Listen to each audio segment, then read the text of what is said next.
नमस्कार। आज हम एक ऐसी कहानी की गहराई में उतरने वाले हैं जो सिर्फ एक महाकाव्य का हिस्सा नहीं है, बल्कि ये भाग्य, शक्ति और दिव्यता की एक बहुत ही बड़ी परीक्षा थी। तो सवाल ये है कि आखिर कैसे एक टूटे हुए धनुष ने एक दिव्य विवाह की नींव रख दी। चलिए आज रामायण की इसी मौलिक घटना को समझते हैं, जहां एक नामुमकिन सी लगने वाली चुनौती ने एक दिव्य भाग्य को दुनिया के सामने ला दिया। तो चलिए कहानी की शुरुआत करते हैं। जगह है प्राचीन मिथिला राज्य। ऋषि विश्वामित्र युवा राजकुमार राम और लक्ष्मण को अपने साथ लेकर वहां पहुंचे हैं। अब देखिए, राजा जनक ने अपनी बेटी सीता के विवाह के लिए एक शर्त रखी थी, और ये कोई मामूली शर्त नहीं थी, बल्कि एक ऐसी चुनौती जो लगभग असंभव थी। और क्यों?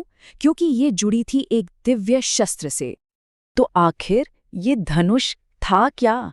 इसका नाम था पिनाक, और यकीन मानिए ये कोई साधारण हथियार बिल्कुल नहीं था। सोचिए जरा, ये धनुष स्वयं भगवान शिव का था। देवताओं से होता हुआ ये मिथिला के राज परिवार की एक पवित्र धरोहर बन गया। मतलब इसकी वंशावली ही बता देती है कि ये कितना असाधारण रहा होगा। और बात सिर्फ इसकी दिव्य उत्पत्ति की नहीं है, जरा इसके वजन का अंदाजा लगाइए। कहते हैं कि ये इतना भारी था कि इसे 8 पहियों वाले एक बहुत बड़े लोहे के संदूक में रखा जाता था, और उस संदूक को हिलाने के लिए भी सैकड़ों सैनिकों की जरूरत पड़ती थी। अब आप ही सोचिए, राजा की ये शर्त क्यों नामुमकिन लग रही थी। तो ठीक है, प्रतिज्ञा हो गई, धनुष को सभा में लाया गया। और फिर क्या था? दूर दूर से, देश भर से बड़े बड़े शक्तिशाली राजा और राजकुमार अपनी किस्मत आजमाने के लिए मिथिला पहुंचने लगे। काशी, कौशल, सिंधु, एक से बढ़कर एक राज्यों के राजकुमार आए, बड़े बड़े योद्धा आए। सबने अपनी पूरी ताकत लगा दी, लेकिन नतीजा? धनुष अपनी जगह से टस से मस नहीं हुआ। हर बार नतीजा बिल्कुल वही। एक भी राजा, एक भी उसे उठा तक नहीं सका। डोरी चढ़ाना तो भाई बहुत दूर की बात थी। और इस धनुष की शक्ति का सबसे बड़ा प्रमाण तो तब मिला जब लंका का महाशक्तिशाली राजा रावण, वो भी इसे उठाने में असफल हो गया। अब जब रावण जैसा योद्धा भी हार गया, तो ये बात साफ हो गई कि ये काम सिर्फ शारीरिक बल का तो है ही नहीं। अब जाहिर है, जब इतने सारे राजा हार गए तो जनक तो निराश हो ही गए। उन्हें लगा कि उनकी प्रतिज्ञा अब पूरी ही नहीं हो पाएगी। लेकिन तभी ऋषि विश्वामित्र ने एक सुझाव दिया। उन्होंने कहा कि युवा राजकुमार राम को भी एक मौका दिया जाना चाहिए।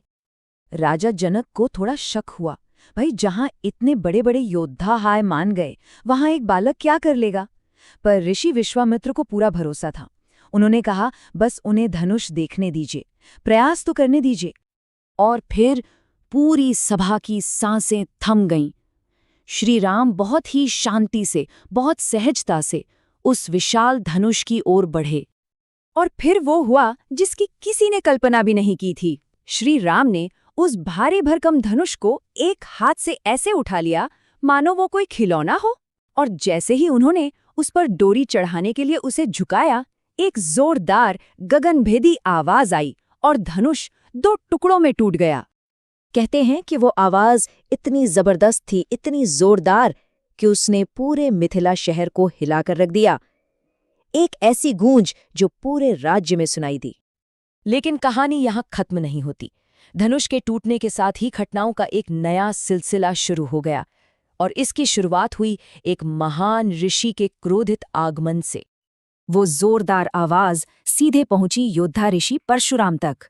वो गुस्से से आग बबूला होकर सभा में आए और गरज कर पूछा, किसकी हिम्मत हुई मेरे आराध्य भगवान शिव के धनुष को तोड़ने की?